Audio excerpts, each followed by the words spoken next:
किसी वस्तु का हो सकता है, व्यक्ति का हो सकता है, अथवा स्थान का हो सकता है। अब कहता है शब्द बनता कैसे है भाई? तो वर्णों के सार्थक समूह में, वर्ण दो तरह का आपने पढ़ा होगा, स्वर वर्ण और व्यंजन वर्ण। स्वर वर्ण जो बिना किसी सहायता या मदद के लिखा या बोला जाता है। व्यंजन वर्ण जो स्वर की सहायता से बोला जाता है। स्वर यदि उसको मदद नहीं करेगा तो बेचारा वो लंगड़ा आदमी है। कोई किसी का पैर नहीं है, दोनों पैर कटा हुआ है, राजगीर की पहाड़ पर चढ़नी है, वो चढ़ेगा कैसे? उसको चढ़ाने के लिए या तो घोड़ की घोड़कैया चढ़ाइए कंधा पर, या फिर डोली सवारी पर उसको बैठा करके उस पर ले जाइए, क्योंकि बेचारा लाचार है। तो कहा जाता है कि शब्द वर्णों के सार्थक समूह को शब्द कहते हैं। आकार, इसका हम डिफिनेशन फिर से एक बार बताते हैं।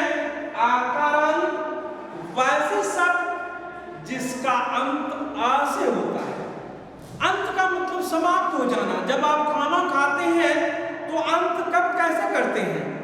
आप हाथ हैंड वॉश करके करते हैं कि भाई अब हमारा जो है अब खाना नहीं होगा, अब हमको खाया नहीं जा रहा है। तो शब्द भी हम बोलते हैं तो उसका अंत कहीं न कहीं होता है। तो वैसे शब्द जिसका अंत आ से होता है आकारण शब्द कहलाता है। जैसे बालक, पुस्तक, मयूर, बानर इत्यादि। अब कहता है नपुंसकलिंग जी, संस्कृत में 3 लिंग पढ़ना है। नपुंसकलिंग का मतलब होता है कि ना वो पुरुष और ना ही स्त्री जाति, दोनों में से कोई नहीं, ना वो औरत है ना मर्द है। तो वैसे शब्द को नपुंसकलिंग की श्रेणी में रखा गया है। संज्ञा, नाम बतलाने वाले जो शब्द होते हैं वो संज्ञा शब्द कहलाते हैं। नाम बतलाने वाले शब्द संज्ञा शब्द कहलाते हैं। कोई ना कोई नाम होगा जी, कुछ भी नाम होगा। इसका गुलाब को भाई ओट रखा गया, इसका ओठ रखा गया है, नाक रखा गया, कौन है इसका नाम? तो नाम बतलाने वाले शब्द संज्ञा शब्द कहलाते हैं। और शब्द वर्णों के सार्थक समूह को शब्द कहा जाता है। जैसे हम कोई भी शब्द को बोलते हैं, हमने एग्जाम्पल लेकर के दिखाया है लड़का का ला, ला में हवंत लगा हुआ है, वो व्यंजन वर्ण है। व्यंजन वर्ण बिना स्वर के नहीं बोला जाता या लिखा जाता। बोला तो जा सकता है लेकिन लिखा नहीं जा सकता, क्योंकि भाषा 2 तरह की होती है। एक होता है मौखिक भाषा, अपनी भावनाओं को मौखिक रूप से बातचीत करके व्यक्त करना मौखिक भाषा कहलाता है। आप राइटिंग लाते हैं, हिंदी अंग्रेजी का नोट लिखते हैं, फेयर कॉपी बनाते हैं, वो लिखित भाषा है। आपके सर और मैम जो है उसको फेयर कॉपी को चेक करते हैं और जहां पर गलतियां आपने लिख रखा है, गलती कर रखा है, उसे करेक्शन करते हैं, ठीक करते हैं, क्योंकि वो लिखित भाषा है जी, आपका प्रमाण है, प्रूफ है। किसी बच्चों से पूछा जाए कि बाबू तुम्हारा उंगली कहाँ है, तो आप उंगली ऐसे दिखाओगे। लेकिन किसी बच्चों का हाथी यहाँ से उंगली कटा हुआ है तो बेचारा को कहोगे उंगली दिखाओ, तो कहाँ से दिखाएगा? ये नहीं है। तो यहाँ पर कहा जाता है कि ला व्यंजन वर्ण है। ला, तो इसमें कौन सा स्वर है? इस व्यंजन वर्ण को बोलने में लिखने में कौन मदद कर रहा है? तो हमारा उच्चारण हो रहा है ला, ला, ला। ला के साथ आ का उच्चारण हो रहा है, यानी आ उसको मदद कर रहा है। ओड़ा, ओड़ा, ओड़ा में हलंत लगा हुआ है, ये व्यंजन वर्ण है। इसको उच्चारण में मदद कौन कर रहा है? लिखने में कौन मदद करेगा? तो अड़ा, अड़ा बोलते हैं, आ की आवाज समाप्त है, आ पे आ स्वर है इसमें मिला हुआ, और लास्ट में लिखा हुआ का, का, का, का व्यंजन वर्ण है और इसमें कौन सा स्वर है? आ स्वर है। क्यों है भाई? क्योंकि आवाज उसकी आ से समाप्त हो रही है। तो जब हम बोलते हैं लड़का, लड़का, ये क्या बना? एक शब्द बना। यानी कहने का मतलब हुआ कि स्वर और व्यंजन दोनों को मिला करके एक शब्द लड़का का निर्माण हुआ। अब कहता है कि संस्कृत में लिंगों को पता करना थोड़ा सा कठिन काम होता है, लेकिन फिर भी लोगों ने इसे नियम बताया कि आप ऐसे करोगे जी तो आपको पता चल जाएगा कि ये स्त्रीलिंग है या पुल्लिंग है या नपुंसकलिंग है। संस्कृत में जब आप आगे का चैप्टर पढ़ेंगे या आगे क्लास में पढ़ जाएंगे तो संस्कृत में दो ही तरह का शब्द ज्यादा आपको दिखने को मिलेगा, आकारांत और आकारांत।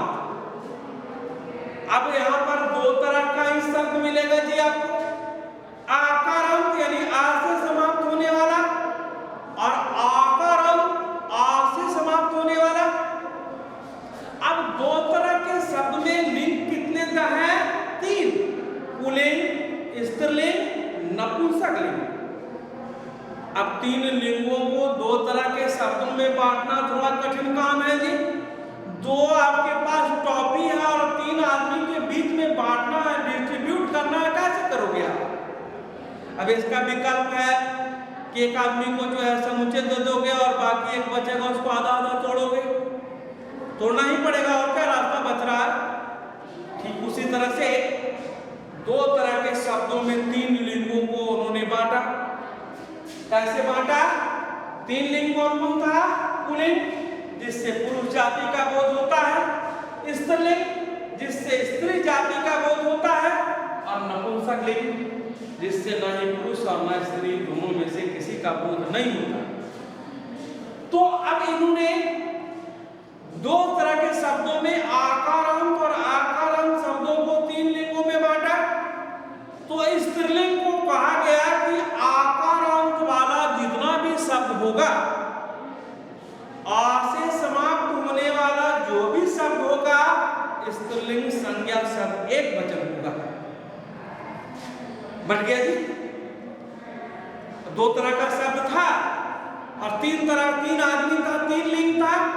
तो एक जो है आकारांत वाले को स्त्रीलिंग को दे दिया कि आकारांत वाला जो भी शब्द है सब स्त्रीलिंग एक वचन रहेगा। अब बचा एक आकारांत और लिंग कितना बचा? 2, कौन? पुल्लिंग और नपुंसकलिंग। अब सवाल उठता है कि क्या पुल्लिंग और नपुंसकलिंग संस्कृत में एक ही तरह से बनाए जाएंगे क्या? जब एक ही तरह से बनाए जाते तो 2 तरह वो बांटता क्यों? 2 तरह की परिभाषा क्यों देता?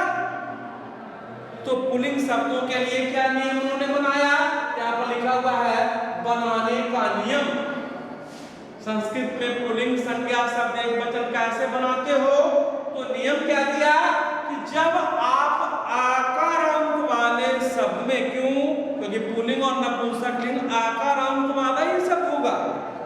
जब आकारांत वाले शब्द में हमने जैसे आकारांत बालक लिखा जी, बालक जब बोलते हैं तो बालक जब बोलते हैं तो बालक बालक आपकी आवाज आती है।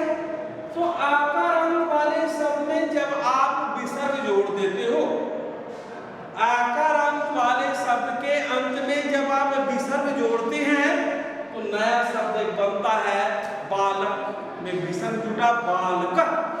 बालका का मतलब हुआ एक लड़का। अब कहता है दूसरा नपुंसकलिंग में कि आकारांत वाले शब्द में जब आप मां अनंत को जोड़ते हो तो वो नपुंसकलिंग संज्ञा शब्द एक वचन बनता है। पुस्तक में मां जोड़ा आपने, पुस्तकम हो गया। तो इस तरह से 2 तरह के शब्दों को 3 लिंगों में बंटवारा कर दिया। कैसे किया? आकारांत वाला जो भी शब्द होगा, आ से समाप्त होने वाला जो भी शब्द होगा, स्त्रीलिंग संज्ञा शब्द एक वचन होगा। आ से समाप्त